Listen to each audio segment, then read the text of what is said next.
Mithun manual തോമസിന്റെ കഥയിൽ വൈശാഖ് സംവിധാനം ചെയ്ത് മമ്മൂട്ടി അഭിനയിച്ച സിനിമയാണ് ടർബോ. ഈ സിനിമയിൽ മമ്മൂട്ടിൻ്റെ കഥാപാത്രത്തിൻ്റെ പേര് ടർബോ ജോസ് എന്നാണ്. ടർബോ ജോസ് ഈ സിനിമയിൽ ആറാടിയിട്ടുണ്ട്. പിന്നെ സിനിമയുടെ തുടക്കം സൂപ്പറായിരുന്നു. തുടക്കം അടിപൊളി തുടക്കമായിരുന്നു. പിന്നെ BGM ഒക്കെ ഒരു രക്ഷയില്ല, അടിപൊളിയായിട്ടുണ്ട്. പിന്നെ മമ്മൂട്ടീൻ്റെ ഫസ്റ്റ് ഹാഫിലത്തെ ആ ഒരു വരവൊക്കെ ഒരു അച്ചായൻ സ്റ്റൈലിലുള്ള അതൊക്കെ അടിപൊളിയായിട്ടുണ്ട്. അത് ഈ കോട്ടയം കുഞ്ഞച്ചൻ സ്റ്റൈലുമായിട്ടാണ് ഫസ്റ്റ് ഹാഫിൽ മമ്മൂട്ടിൻ്റെ ഒരു സ്റ്റൈലൊക്കെ കാണുമ്പോൾ നമുക്ക് തോന്നുക. പിന്നെ സിനിമയിൽ വെറും അടി മാത്രമല്ല ഉള്ളത്, നല്ലൊരു സ്റ്റോറിയും കോമഡിയും ഒക്കെ ഉണ്ട്. ഫസ്റ്റ് ഹാഫ് ഒരു വേറൊരു ലെവലും സെക്കൻഡ് ഹാഫ് അതിനെക്കാട്ടിയും ബെറ്റർ ആയിട്ടുമാണ് മാറിയിട്ടുള്ളത്. പിന്നെ മമ്മൂട്ടി പൊളിയായിട്ടുണ്ട്, മാസാണ്. അഞ്ജന ജയപ്രകാശും നന്നായിട്ട് അഭിനയിച്ചിട്ടുണ്ട് ഈ സിനിമയിൽ. പിന്നെ ഈ സിനിമയിൽ രാജ്ബി ഷെട്ടി ഒരു രക്ഷയില്ല, അടിപൊളി സൂപ്പർ വില്ലനാണ്. അടിപൊളിയായിട്ടുണ്ട് രാജ്ബി ഷെട്ടി. അതുപോലെ ബിന്ദു പണിക്കർ നല്ല അടിപൊളിയായിട്ട് അഭിനയിച്ചിട്ടുണ്ട്. ബിന്ദു പണിക്കർ മമ്മൂട്ടിനെക്കാട്ടിയും പ്രായത്തിൽ കുറവാണെങ്കിലും മമ്മൂട്ടിൻ്റെ അമ്മ ആയിട്ടാണ് ഈ സിനിമയിൽ അഭിനയിച്ചിട്ടുണ്ട്. പക്ഷേ വളരെ നന്നായിട്ട് തന്നെ ബിന്ദു പണിക്കറിൻ്റെ വേഷം വളരെ നന്നായിട്ട് ചെയ്തിട്ടുണ്ട്. പിന്നെ അതുപോലെ സുനിലിൻ്റെ അഭിനയം, സുനിലും അടിപൊളിയായിട്ട് ഈ സിനിമയിൽ പെർഫോമൻസ് ചെയ്തിട്ടുണ്ട്, നന്നായിട്ടുണ്ട്.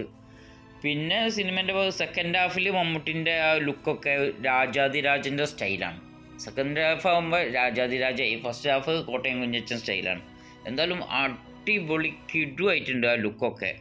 പിന്നെ സിനിമേൻ്റെ പറയാനുള്ളത്, ലാസ്റ്റ് ഒരു കണ്ടെയ്നറിൻ്റെ അതിൽ കൂടെ ഒക്കെ പോകുമ്പോൾ ഒരു മ്യൂസിക് ഉണ്ട്. ആ മ്യൂസിക് ബിഗ് ബീത്തെ ഒരു വില്ലൻ്റെ സോങ് ഉണ്ട്. ആ സോങ്ങിലത്തെ ഒരു മ്യൂസിക് പോലൊക്കെ എനിക്ക് തോന്നി. അതേ സ്റ്റൈലിലൊരു മ്യൂസിക്കുമായിട്ട് എനിക്ക് ഫീൽ ചെയ്തത്.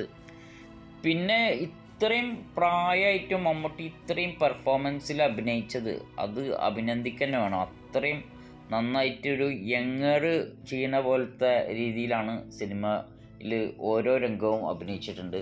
അതിന് പ്രത്യേക അഭിനന്ദിക്കാൻ വേണം. പിന്നെ ഈ സിനിമയിൽ ലാസ്റ്റിലൊരു അടിയുണ്ട്, അതൊരു ഒന്നൊന്നര അടിയായിരുന്നു. സിനിമ ആയതുകൊണ്ട് സിനിമയിൽ ചോദ്യമില്ല, അതുകൊണ്ട് ചോദിക്കണില്ല എന്നുള്ളൂ. അതൊരു വല്ലാത്ത ജാതി അടിയായിരുന്നു. പിന്നെ സിനിമ ഒരു സെക്കൻഡ് ഹാഫിലേക്കാണ് സിനിമ കൊണ്ടുപോയിട്ടിരിക്കുന്നത്. സിനിമേൻ്റെ ലാസ്റ്റ് ക്ലൈമാക്സിൽ ഒരു സീനുണ്ട്. അത് സെക്കൻഡ് ഹാഫ് ഇനിയും അടുത്ത ഒരു വേർഷൻ വരുന്നുണ്ട് എന്നുള്ളൊരു ഹിൻഡിലേക്കാണ് കൊണ്ടുപോയി നിർത്തിയിട്ടുള്ളത്. നിങ്ങൾ സിനിമ കാണാത്ത ഒരാളാണെങ്കിൽ തീർച്ചയായിട്ടും സിനിമ തിയേറ്ററിൽ പോയി തന്നെ കാണണം. നല്ല എഫക്റ്റുള്ള അടിപൊളി എൻ്റർടൈൻമെൻറ്റ് ഒരു മൂവിയാണ്. അടിയും സ്റ്റോറിയും ഒക്കെ കൂടിയ നല്ലൊരു മൂവിയാണ്. എല്ലാവർക്കും തന്നെ കാണാൻ പറ്റിയ നല്ലൊരു മൂവിയാണ്. അതുകൊണ്ട് തീർച്ചയായും തിയേറ്ററിൽ പോയി തന്നെ ഈ സിനിമ കാണുക. എന്നിട്ട് നിങ്ങളുടെ അഭിപ്രായം പറയുക. ഞാൻ പുതിയ സിനിമാ വിശേഷങ്ങളുമായി ഉടൻ തന്നെ വരാം. അപ്പോഴേക്കും നമസ്കാരം, ബൈ.